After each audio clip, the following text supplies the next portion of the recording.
Bom dia, comunidade da Vila. Bom dia, Su. Preparada para mais uma rodada?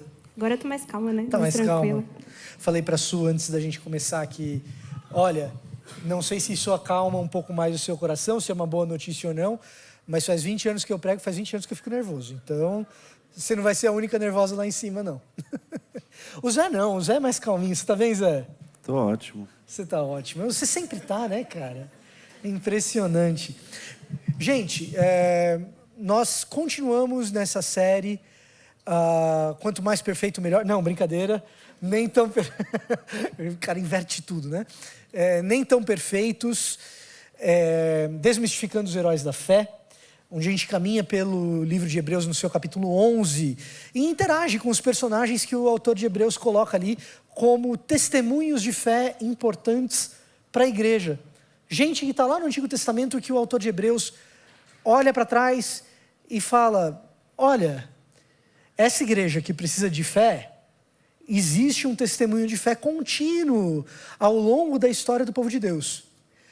Quando a gente vai para o Antigo Testamento, a gente descobre que essas pessoas de fé, que o autor de Hebreus fala, de fato têm fé. Mas que são pessoas ambíguas, com as suas próprias idiosincrasias, com os seus próprios jeitos, às vezes distorcidos de lidar com a realidade, com as suas próprias limitações. Gente como a gente. E a ideia é a gente falar de fé a partir de gente como a gente, sem uma crença romantizada de gigantes espirituais. E hoje a gente fala de Jacó. Jacó que recebeu uma bênção e deu uma bênção. E como a fé estava envolvida com isso. Zé, você podia ler para a gente Hebreus no capítulo 11, versículos 20 e 21? Leio. Pela fé, Isaque abençoou Jacó e Esaú, com respeito ao futuro deles. Pela fé, Jacó, à beira da morte, abençoou cada um dos filhos de José e adorou a Deus, apoiado na extremidade do seu bordão. Muito bem, essa passagem, ela é uma passagem que diz respeito ao início da vida de Jacó ali no texto bíblico e ao fim da vida de Jacó ali no texto bíblico. A gente vai encontrar esse início lá em Gênesis 27, quando ele recebe essa bênção de seu pai Isaque, e a gente vai encontrar esse finzinho lá nos últimos 3 capítulos do livro de Gênesis, no meio dos quais ele confere uma bênção aos seus netos. E a gente vai falar dessas bênçãos de Jacó a partir principalmente de Gênesis 27, em que a gente vê Jacó disputando a bênção com seu irmão Esaú. São 40 versículos, a gente não vai ler os 40. Eu vou tentar resumir, coisa que eu não fui capaz de fazer no primeiro culto, essa história para a gente dar foco nos pontos mais importantes para o nosso autor de Hebreus aqui. Lá em Gênesis 27, de 1 a 40, o que você vai encontrar é Isaque desejoso de passar a sua bênção para os seus filhos, ou melhor, para o seu filho Esaú. Isaque tem 2 filhos, Esaú e Jacó, e ele deseja passar a bênção, ele está no fim da vida, já sem enxergar, e sabendo que está no final da vida, ele tem uma bênção para passar, e ele tem 2 filhos, e ele pretende passar essa bênção para Esaú. Esaú, quando olha para essa bênção, ele está olhando para o futuro. A bênção que vai dizer o que vai acontecer a partir de então.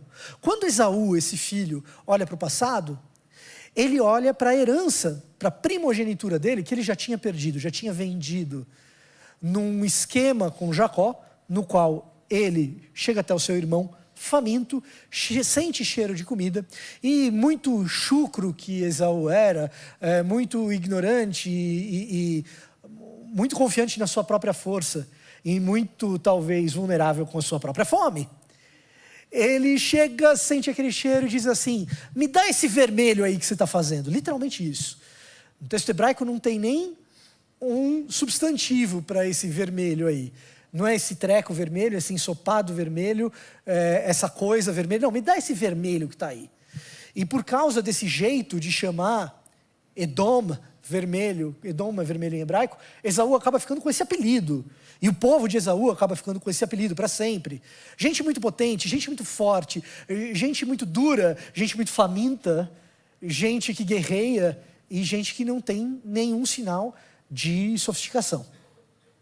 Essa é a história. Olha para trás, vê isso. Olha para frente, tem uma bênção para receber. Jacó e Rebeca, a mamãe, ouvem os planos de Isaac.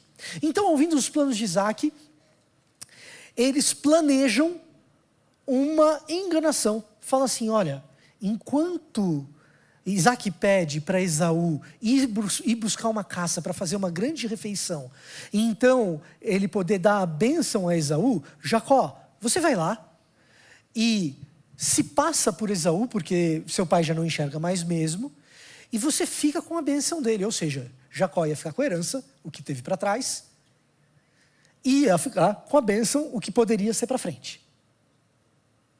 Nessa enganação, Jacó fica receoso por 2 motivos. O primeiro motivo, tá, ele não enxerga, mas meu irmão tem outro cheiro, meu irmão é peludo. Não, se veste com as roupas dele para você ficar com o cheiro dele.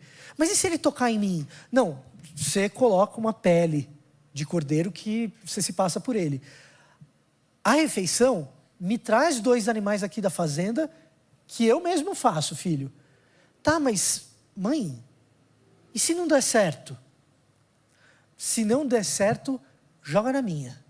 Para quem gosta de futebol, dá a bola em mim. A maldição que recaia sobre mim, se der errado. Não vai recair sobre você. Fica sobre mim. E dito e feito, Jacó vai lá, pega a refeição feita pela mamãe, com o plano feito pela mamãe, nem cozinhar, ele não cozinha. Nem o plano, nem a cozinha, nem a caça. Mas a arte da enganação, meu amigo, aí Jacó era bom. E então, ele de fato, aparentemente engana Isaac. E ao comer ali com Isaac, ele recebe a bênção de Isaac e rapidamente sai da presença de Isaac, assim recebe a bênção, porque ele não queria estar lá na hora que o seu irmão mais velho chegasse com a carne de caça para receber a bênção dele e descobrisse que, mais uma vez, seu irmão mais novo o tinha passado para trás. E agora ele não tinha nem mais herança, nem mais a bênção. E de fato, logo depois que Jacó sai, Esaú chega. E quando Esaú chega, isso aqui acontece. Lê pra gente Gênesis 27, 38 a 40, Zé. Por Esaú favor. pediu ao pai: meu pai, o Senhor tem apenas uma bênção? Abençoe-me também, meu pai. Então chorou Esaú em alta voz. Seu pai Isaque respondeu-lhe: sua habitação será longe das terras férteis, distante do orvalho que desce do alto céu. Você viverá por sua espada e servirá seu irmão. Mas, quando você não suportar mais, arrancará do pescoço o jugo. Muito bem, que bênção cruel para se dar, e que bênção esquisita, num certo sentido. É diferente daquilo que a gente imagina por bênção, muitas vezes, né? Aliás, quando a gente pensa em bênção, geralmente a gente pensa em coisas boas. Você tem na sua memória, quando a gente fala de bênção, às vezes a gente tem uma ideia tão abstrata de bênção, né?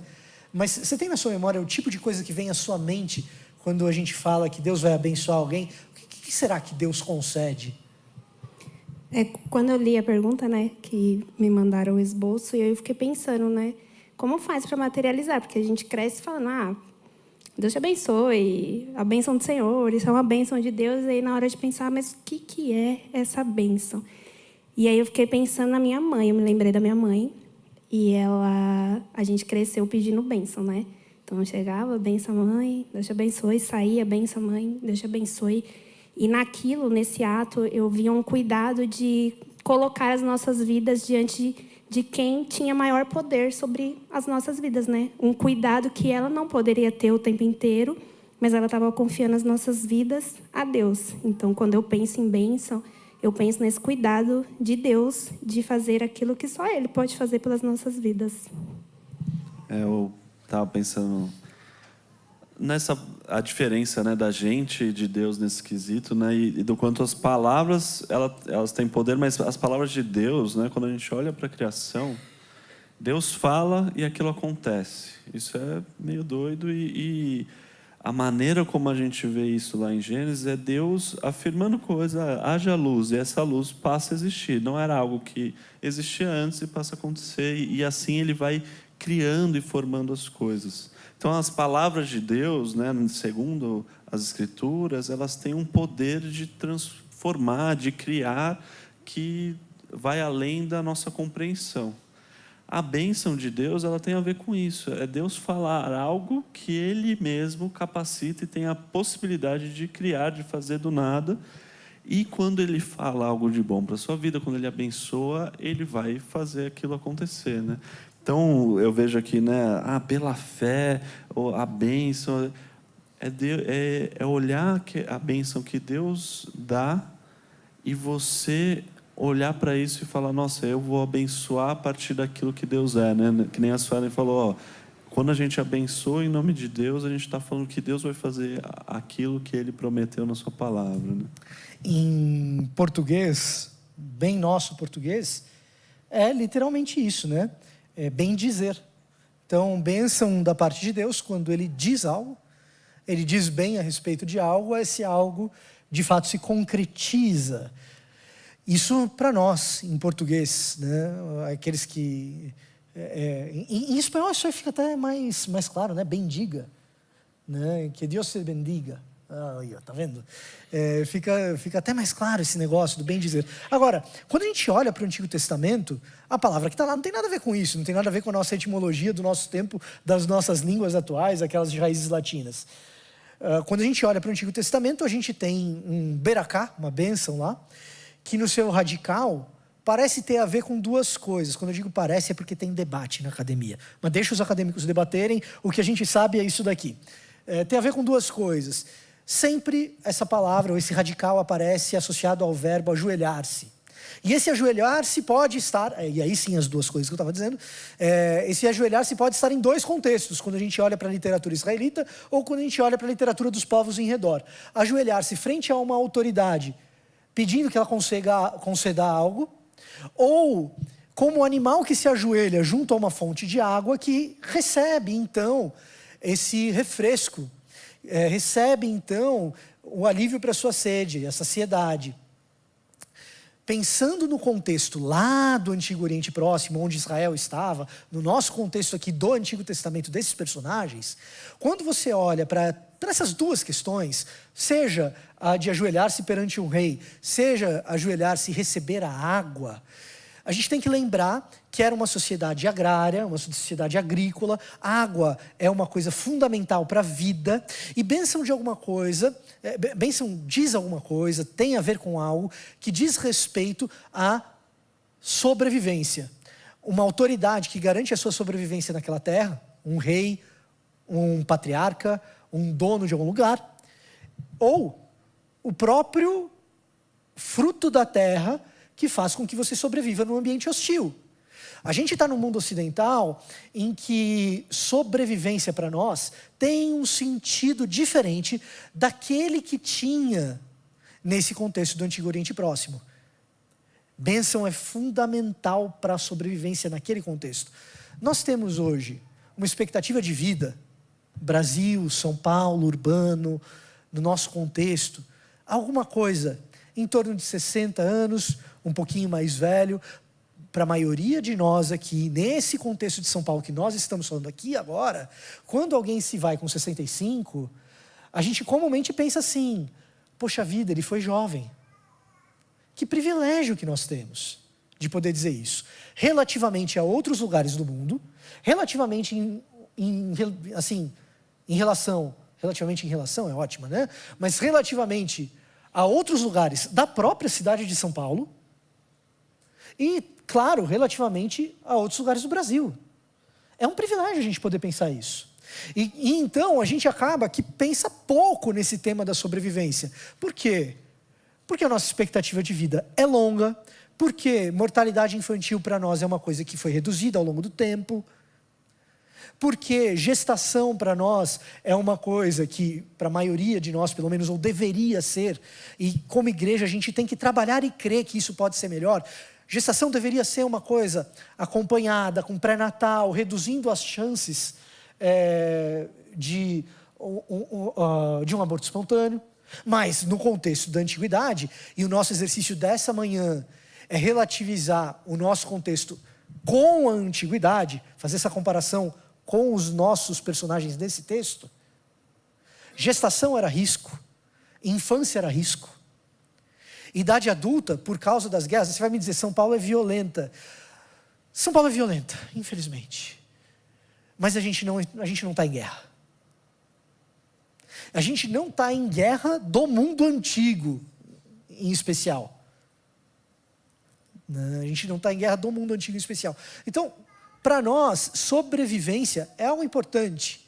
Para eles, sobrevivência é central. Está no cotidiano, está no dia a dia, está em tudo.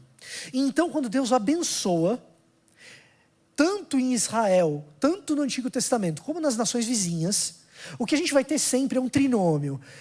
É poder, fertilidade, garantindo a sobrevivência. Como que isso acontece? Cara, poder, o número de cabeças de gado que você tem, o tamanho da terra que você tem, o contingente militar que você tem, para poder sobreviver frente à violência. Fertilidade, para o seu clã sobreviver. Tanto a fertilidade da terra, quanto a fertilidade dos seus filhos, do ventre, para que o clã se expanda e assim forneça poder. Ter filhos homens é fundamental, para que você possa se defender. E ter mais filhos é fundamental. Para quê? Para poder cultivar, para poder arar a terra. Quando você olha para o texto bíblico, o Zé mencionou o livro de Gênesis. O livro de Gênesis a gente já está nele, mas mencionou a criação. E na criação a gente vê isso com clareza. Deus, quando cria o jardim, Ele provê poder ao homem, domine o homem sobre o jardim, sobre as outras criaturas. Então tem uma relação de domínio. E existe uma relação de cultivo e fertilidade. Guarde a terra, olha a questão da proteção aí, e cultive. Isso lá no Éden. Mais tarde, ele vai abençoar o primeiro casal do mundo com fertilidade. Sejam férteis. Então, isso está no Antigo Israel, isso está no texto bíblico, isso está nos povos ao redor. Lembra, poder, fertilidade, sobrevivência. E isso se dá de maneira concreta, tangível, mensurável. Bênção de Deus no Antigo Testamento, bênção de Deus no Antigo Oriente Próximo, é algo concreto, tangível, mensurável. Não é uma palavra abstrata, como nós geralmente, no mau sentido, às vezes, espiritualizamos as coisas e gostamos de colocar a bênção como uma espécie de lacuna que cada um de vocês preenche com aquilo que é o desejo de vocês, ou cada um de nós fazemos isso, porque a gente também ouve palavras, né? Então, cada um de nós preenchemos com aquilo que nos satisfaz, quase que virando uma espécie de fast food evangélico.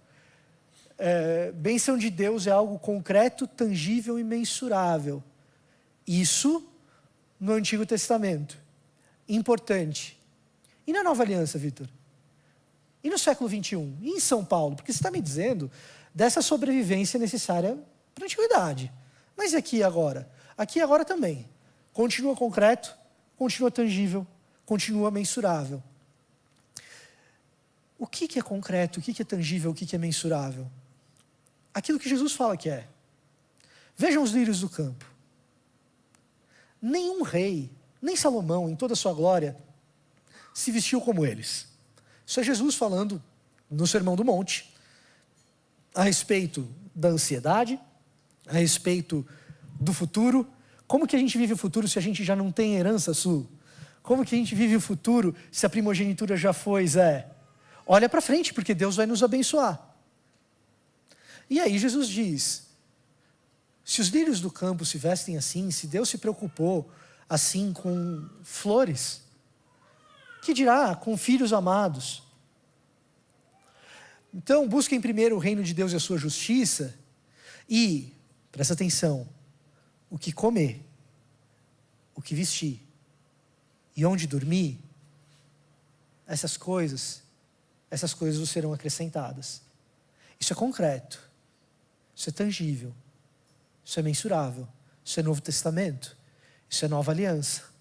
Esse é o nosso contexto. Está escrito lá, e a Ferrari vai ser acrescentada? Não. PlayStation 5. No máximo um PlayStation 3 usado, viu, Zé? Não, brincadeira, nem isso. Está escrito lá o emprego dos meus sonhos. Aquele concurso que eu estudei para passar. Não. Está escrito a prometida com quem eu vou casar, o homem dos meus sonhos. Não, o Jacó aqui da nossa história. Trabalhou 14 anos para casar com a mulher dos sonhos dele. Viveu com ela até o segundo filho. No segundo filho, ela se foi no parto. Não é isso que Deus promete. O que Deus promete é aquilo que você necessita para ser abençoado. Aquilo que você precisa é concreto, tangível, mensurável, e eu concedo. Na antiga aliança, na nova aliança. Eu achei curioso essa forma, né, de pensar, estudando a palavra, assim, que você falou desse ajoelhar-se, né, como um animal que ajoelha para beber a água ali, e quanto isso permanece, assim, né, apesar da situação diferente que você está colocando no Antigo Oriente Próximo, do quanto a nossa caminhada com Deus, assim, essas bênçãos, a relação de bênção com Deus, assim, da gente se colocar numa posição de falar assim, eu estou bebendo de uma água que não depende de mim para eu conseguir ela, e que se eu entender que essa bênção de Deus, e ela vem de Deus, eu começo a agir que nem Jesus falou, de olhar para o cuidado de Deus e ficar mais tranquilo a partir disso, a partir das coisas que realmente eu preciso, e depois disso ir caminhando, né? Exato. Alocar as coisas no lugar certo é fundamental para entender o que é bênção da parte de Deus. O que a gente vai ver na nossa história em particular, que a gente está estudando hoje, é que precisamente por alocar as coisas em lugares errados e entender bênção da maneira equivocada, provoca uma distorção, e essa busca distorcida por bênção acaba se transformando numa espécie de maldição. Então, primeira coisa importante, gente, a bênção ela é concreta, ela é tangível, ela é mensurável da parte de Deus para a humanidade. Agora, a gente olha para o relato da criação, para essas coisas que Deus provê, como você falou, Zé. E quando a gente olha para o relato da criação, para essas coisas que Deus faz, que Ele chama à existência aquilo que não existia para passar a dizer e fazer novas coisas nas nossas vidas, pequenas e também as grandes, porque o que comer, o que vestir, as pequenas coisas do nosso dia, mas também aquela cura miraculosa que você sabe que aconteceu. Cremos nisso, o poder do Espírito Santo de Deus, gente. As coisas relevantes para a nossa vida que Deus dá. Quando a gente olha para esse relato da criação, quando Deus dá fertilidade, quando Ele dá poder, quando Ele oferece as possibilidades para a humanidade, essa oferta, ela é, além de tangível, concreta e mensurável, ela é abundante. Ela é absolutamente abundante. Tem todo um jardim, tem todo um universo, Adão, humanidade, para vocês desfrutarem. E quando a gente vai lendo o livro de Gênesis, especialmente do capítulo 12 em diante, a gente vai percebendo que Deus vai sumindo da narrativa. Aparecia bastante para Abraão, mas vai aparecendo menos para Isaac. Em Jacó, aparece até em forma de conflito. Sai da harmonia com Abraão para o conflito ali em Jacó. E com a coisa distorcida, com as expectativas nos lugares equivocados, surge, no nosso capítulo 27 de Gênesis, uma coisa muito esquisita, que é uma percepção de escassez na bênção. Bênção é para quem? Chegar primeiro. Bênção é para quem correr mais, se esforçar mais, se precisar, enganar mais, e então chegar primeiro, porque senão a gente chega diante de Deus, e a conclusão é a conclusão. Lê para a gente de novo a bênção que que Isaac dá para Esaú. Seu pai Isaque respondeu-lhe: sua habitação será longe das terras férteis, distante do orvalho que desce do alto céu. Você viverá por sua espada e servirá a seu irmão, mas quando você não suportar mais, arrancará do pescoço o jugo. Isso aqui é o contrário de poder, fertilidade e sobrevivência. Se você sobreviver, vai ser pela espada. Se. Até o momento que pela espada, esse jugo que está nas suas costas, esse peso, essa vida de gado, que já te marcou, você vai arrancar. Por quê? Porque alguém chegou primeiro. De onde vem essa percepção de escassez? Em algum momento, de Gênesis 3 até Gênesis 27, Deus disse que a bênção ia ser só até a página 2? Olha, gente, eu tenho uma bênção, mas olha, é circunscrita a essas pessoas aqui. Não é, né, Su? Não, e aí a gente vai percebendo, conforme você foi explicando, à medida que a gente vai se distanciando de Deus, né, desse contato, desse colocar nossa vida diante de Deus, a gente vai perdendo essa percepção das coisas que realmente importam, do que realmente é bênção, e a gente começa a olhar para outros lugares, colocar a nossa força em outros lugares e depender dessas coisas que não tem nada a ver com aquilo que Deus tem para a gente. O que Deus tem para a gente não é só, guarda isso no seu coração, porque daqui a pouco a gente vai chegar lá. O que Deus tem para a gente como bênção não é só comida, roupa e teto. E eu quero deixar isso bem claro. A gente vai especificar mais tarde. Mas é mais coisa. Entre essas coisas, Deus tem para a gente uma grande refeição. Deus tem conosco um desejo de conversa e de confraternização. A bênção, ela é tangível, ela é concreta, ela é objetiva, ela é mensurável. São coisas que a gente vê no dia a dia. E ela é também um espaço de confraternização com o Pai, que é concreta, que é objetiva, que a gente não pode se deixar mentir para nós mesmos e achar que conversa com o Pai é algo fantasmagórico, é algo absolutamente subjetivo, que é algo que acontece numa espécie de plano espiritual desconectado do mundo real. É real precisamente porque nós estamos na presença de Deus. Então, quando a gente olha para a história dessa bênção dada por Isaac a Jacó e Esaú, presta atenção na situação de Isaac. Isaac tem 2 filhos. Tem um filho potente, forte, caçador, viril, já casado. Quem naquele universo, entre 2 filhos, porque tem um outro que é mimado. O plano é da mãe, a refeição é da mãe. Sequer cuida direito das ovelhas. Para quem que Isaac, pensando em poder, fertilidade, sobrevivência, vai passar a bênção? Para Esaú, a escolha é óbvia. A escolha ali, ela é lógica, óbvia, indisputável. O problema é achar que só tem bênção para Esaú. E aí a gente chega nesse ponto aqui, que Esaú chega, depois da bênção concedida a Jacó, e fala, não tem mais nada para mim? Já dei. Essa percepção de escassez, de um Deus que não nos dá em abundância, que se Ele der demais para um lado, vai faltar para mim.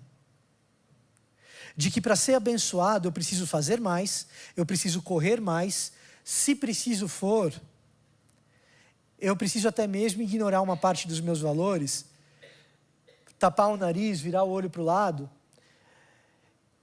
e fingir que o mal que está acontecendo aqui do meu lado, ou mesmo do qual eu estou participando, não existe. Afinal de contas, como que eu vou ser abençoado? Como que eu vou ter o que eu quero? Como que eu vou ter o concreto? E olha só, ter o que eu quero, expectativas no lugar equivocado, como que vai acontecer? Gente, correr mais, fazer mais, trabalhar o dia inteiro, 15 horas de trabalho, com zero espaço para confraternização, resulta exatamente nisso mesmo. Zero espaço para confraternização. Então, com os seus colegas de trabalho, você tem que competir. Você tem que fazer mais. Você tem que produzir mais. E aqui eu não estou dizendo para você ser irresponsável. Eu não estou dizendo para você deixar de competir. Para você não ter garra, para você não ter gana. Não é isso que eu estou dizendo. O que eu estou dizendo é que se tudo que você faz... Gente, a gente está no pezinho, alguns metros, da estação Faria Lima do metrô. Isso é revelador, tá? Deveria falar muito aos nossos corações o fato de estarmos exatamente aqui. Se tudo que nós temos a oferecer é produtividade, e mais nada, sobra zero para que você se confraternize com seus colegas de trabalho. E mais, quando você volta para casa, tudo que você tem é a caça. Mas você não tem um jantar com seu pai, com a sua esposa, com o seu marido. Foram 15 horas de trabalho. Não tem confraternização. Jacó engana o pai, come com ele e rapidamente sai, porque se ficar ali, o irmão enganado vai chegar e o que vai ter é conflito. Então não tem espaço para confraternização. É zero. Esaú não queria confraternização com o irmão dele, me dá esse treco vermelho aí que você fez. E também não queria muito com o pai, não. Casou a contragosto do pai, deixava as esposas brigar com o pai e com a mãe. Não tinha essa de confraternização. É muito curioso isso, porque quando Deus fala de abençoar essa linhagem, essa família aqui, que é toda doida, né? Já começa toda doida com Abraão e as mentiras e as confusões dentro da família, e a gente vê isso aqui, né? O fato da mãe aqui ter um filho favorito, né? Pelo menos meus pais gostam de falar que não tem, né? Eu tenho um filho só, então não sei dizer se eu vou ter. Por enquanto ele é meu favorito, mas os pais às vezes, né? Demonstrar isso mostra uma família totalmente desregulada, que está competindo assim por bênção, sendo que a maneira como Deus fala lá atrás, que vai abençoar essa linhagem, não é pela bênção dessa família em si, mas para que essa família pudesse abençoar todas as famílias da terra. Então é curioso a maneira como a bênção foi pervertida aqui, né? É exatamente isso. A bênção originalmente está lá no capítulo 12 de Gênesis, dada a Abraão, 12, 1, 2 e 3, né? E ela culmina com, na tua descendência, ou a partir da tua descendência, todas as famílias da terra serão abençoadas. Cara, olha a abundância desse negócio. Onde foi que eles enxergaram escassez? Só tem bênção para um. Apócrifos de Gênesis, capítulo 37. Mufasa levou Simba até o topo do monte e falou assim: você vai ser abençoado até aqui, tudo isso aqui você vai ser abençoado. Do cemitério dos elefantes para lá, não. Gente, pode assistir Rei Leão, não tem problema nenhum, tá? Só não é Bíblia. Mas assim, de onde Rebeca tirou a ideia que ia ter uma maldição? Ela fala isso. Pode ficar tranquilo, filho, se der errado a maldição vai recair sobre mim. Que maldição, Rebeca? Onde? O que Deus falou? E você vai olhando o texto, é um negócio surreal. Como eles vão tratando a bênção como algo frívolo, que Deus jamais é consultado. Olha, não, tá chegando no fim da vida, tem que passar a bênção para alguém. E eles vão fazendo, conforme eles acham. A gente tem que fazer. Deus não aparece na história. E essa noção de escassez faz conosco a mesma coisa. Por que a gente acha que a bênção de Deus vai até a página 2, a gente faz vista grossa para o nosso colega de trabalho, ou mesmo para o nosso cliente, que está fazendo algo que os nossos valores contradizem. E a gente deixa. Porque a nossa fé vai até a página 2, a respeito de uma bênção concreta, tangível e mensurável.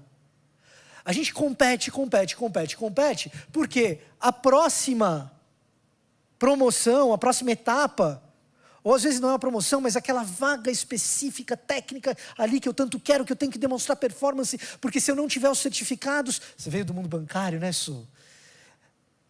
Aí começa os Meta. CPA 10, CPA 20, CFP, CFA, é tudo C, e tem certificado para tudo. E você fala assim, gente, porque se eu não fizer, onde está a tua refeição? Porque a gente tem essa percepção de que tem escassez, de que escassez está batendo na porta, porque se eu não chegar primeiro, não é um amigo, irmão, fraterno, que come comigo, presta atenção, a nós importa fazer e chegar o melhor que a gente puder, antes de quem está do meu lado.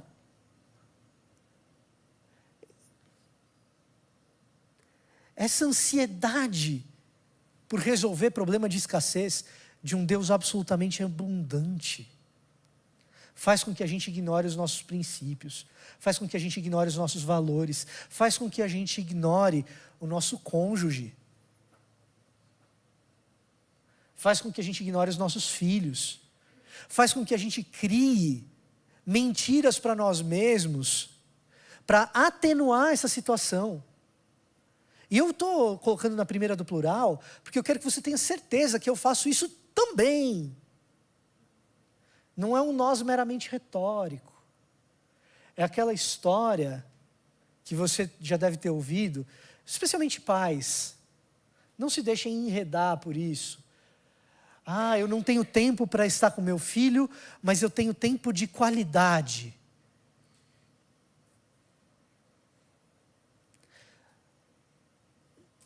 Não funciona assim. Mais tarde, esses dois irmãos aqui, brigados, cada um vai para o canto, porque o resultado de bênção baseada em escassez é confronto, é conflito. Cada um vai para um lado. Eles se encontram mais tarde, Jacó e Esaú.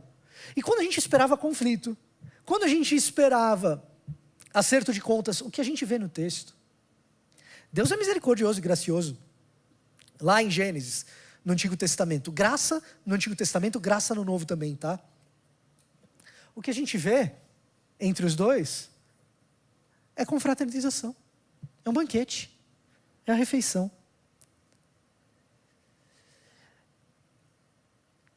A bênção de Deus inclui estar com Ele. E estando com Ele numa confraternização, num grande banquete, a promessa final é de que a gente vai estar num grande banquete com Jesus. Nesse banquete, as coisas concretas, tangíveis e mensuráveis da parte de Deus serão trazidas para as nossas conversas. E então a nossa oração deixa de ser algo fantasmagórico, a nossa oração deixa de ser algo desconectado desse mundo terreno, e a gente convida para a nossa oração as pessoas com quem nós tivemos os conflitos. Tempos atrás, eu passei por uma situação, quando eu trabalhava ainda no mundo corporativo, que eu tinha um contrato para gerir, que era um contrato inexequível. Quando ele foi vendido de uma forma que era impossível de entregar. Eu imagino que tenha gente aqui que passa ou já passou por esse tipo de situação. O clima da empresa já não era muito legal e eu ainda tinha esse contrato para entregar. E era um clima e um contrato que me fazia chorar. Ir para o banheiro para chorar escondido para ninguém ver. Porque no ambiente tóxico você tem que demonstrar força. Porque você tem que chegar primeiro. Porque você tem que ser o melhor. Demonstrar fragilidade no ambiente tóxico, imagina. No ambiente de trabalho normal já não dá muito. No tóxico, eu ia para o banheiro chorar. E aí teve um dia que eu falei, cara, se eu for para o banheiro, a hora que eu sair, com a cara que eu vou sair, ainda assim meus colegas vão perceber. Então eu fui para a rua e estava chovendo. Então você imagina na sua cabeça o cenário de um jovem trabalhando no mundo corporativo que tinha fé até ali o cemitério dos elefantes. Dali não passava muito. Porque Deus proverá. Mas e se eu perder meu emprego, Su? Vai prover mesmo? E se eu pedir demissão? Pede demissão, cara. Você é jovem, se reinventa. Não se reinventa não. Pede auxílio de Deus e Ele vai te reinventando. Ele vai prover. Você precisa de tudo isso mesmo que tem nesse teu emprego que está te matando? Será que isso é o que você precisa? Bom, eu precisava mudar de coração. E até hoje não... Até hoje o velho homem aparece de vez em quando, tá, gente? Eu fui para a rua chorar na chuva. Porque a minha fé ia até o cemitério dos elefantes. E aí, no domingo seguinte eu volto para a igreja, eu vou conversar com um presbítero que era um cara experiente no mundo do trabalho, mas alguém que eu também reputava muito sábio no texto bíblico. Eu fui conversar com ele, falar, olha, eu estou passando por essa situação, assim. Ele vira para mim e fala assim, e você tem orado por isso? Eu falei, lógico que eu tenho orado. E aí ele falou, e aí tinha aqueles meus colegas de trabalho que eram os colegas mais difíceis, e tinha uma pessoa em particular no meu cliente que era muito complicado. Aí ele virou para mim e falou, nas suas orações, você tem orado pelo fulano? Você tem orado por ele, pela família dele, pela casa dele, pelas dores dele, pelo desempenho dele no trabalho? E ali meu mundo caiu. Porque em tantas orações eu nunca orei pelo outro. Porque a bênção que estava no meu coração era a bênção de patriarca. Que eu deveria ter poder, que eu deveria ter fertilidade para garantir a minha sobrevivência.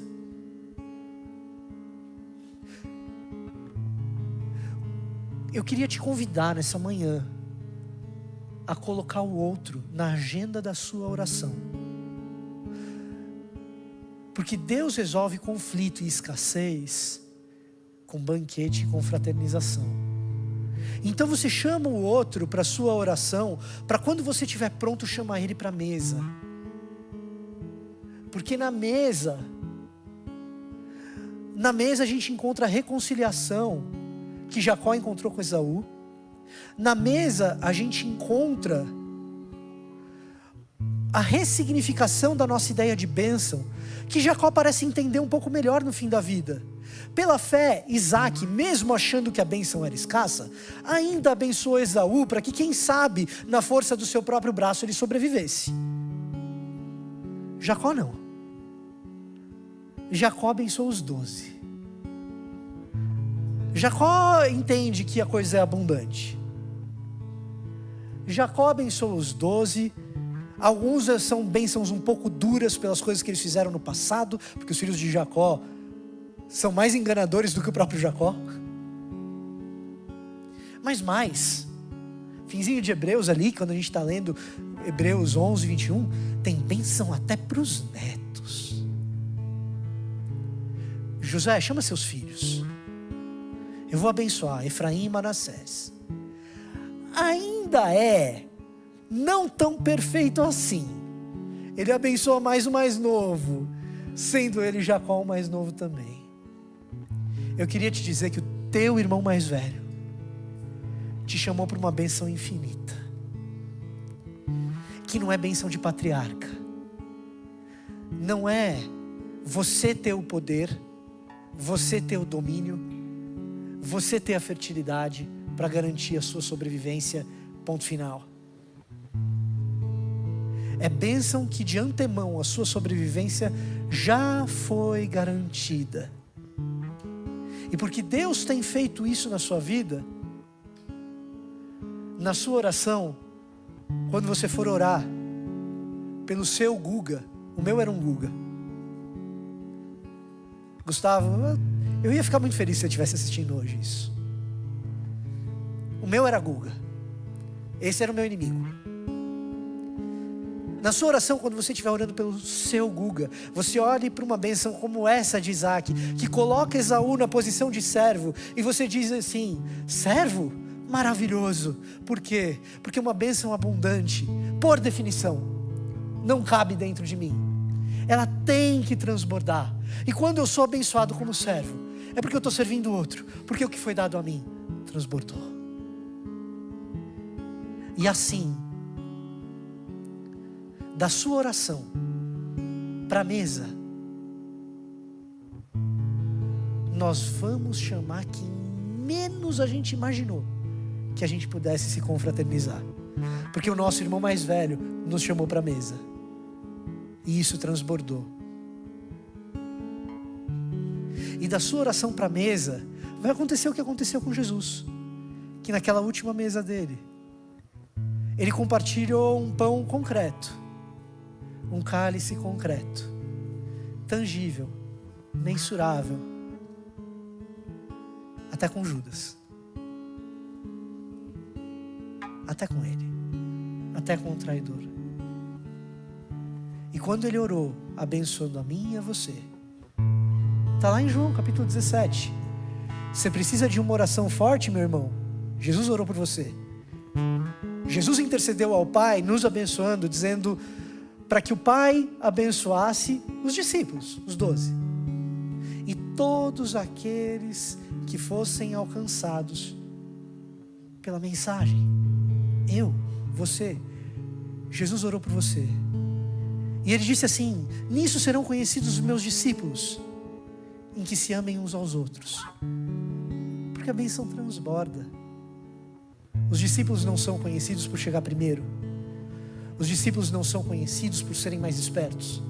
Os discípulos não são conhecidos sequer por serem excessivamente esforçados e vivendo numa intensa correria, que não tem sábado, que não tem Shabat, que não acredita na Shalom e na paz de Deus, e que não compartilha. Não, os meus discípulos serão conhecidos porque eles se amam. E esse amor ele se traduz quando a gente faz pelo outro coisas concretas, tangíveis, objetivas, mensuráveis, no imenso privilégio, porque Ele fez por nós e então transbordou.